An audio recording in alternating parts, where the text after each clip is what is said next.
What's going on YouTube? Welcome back to Redline Revs, and today we're going to be reviewing an X Type Jaguar from 2002. I think it looks quite nice for an old car. These cars are actually based on the Mondeo chassis, and they share some parts with the Mondeo.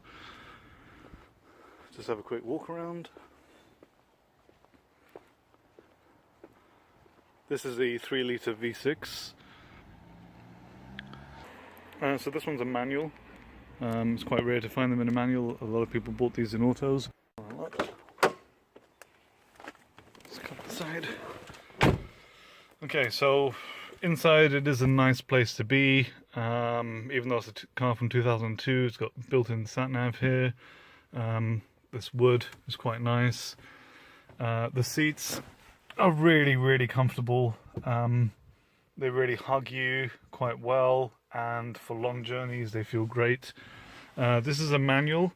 It's a 5-speed box for some reason, yeah, you know, the manual gearbox is perfectly fine. Now, we had a whole host of issues with this car, and even though it looks nice and you can get them used really cheap on the second-hand market, I'm going to say that this is a car that you should avoid for a number of reasons. So we put brake discs and brake pads on it, did the exhaust back box job, and then the clutch went on the car. Spent a lot of money on a brand new clutch to go in here, and then a couple of weeks after that, it started doing this. I'm just going to turn it on and let you hear how it sounds. That engine is gone. It's completely gone. So we bought this car, put 6.5 litres of oil in it, you know, did an oil change, oil filter and everything. Within the space of a month after that oil change, it had somehow run itself dry. I'm just going to turn that off because I can't stand the sound. It had run itself dry. We looked everywhere around the car, no sign of any oil leaks. It seems like it's just burnt the oil out, 6.5 litres of oil in the space of a month. And now it's just sitting on my drive. I mean, it wasn't my car, but someone in my family bought this, and you know, we just had a really nasty experience with it. A lot of people really like these cars, and I can see the temptation for buying one because, I mean, the way we looked at it, it's an all-wheel drive, you know, 3-litre V6, 230 brake horsepower or so, and it's the cheapest car with that kind of drivetrain and that engine that you can get on the used car market. But these cars are cheap now for a reason, and you know, all these issues that we've had with this one, it's just been a bit too much. Also, there is a light on the dashboard as well, so the check engine light remains on.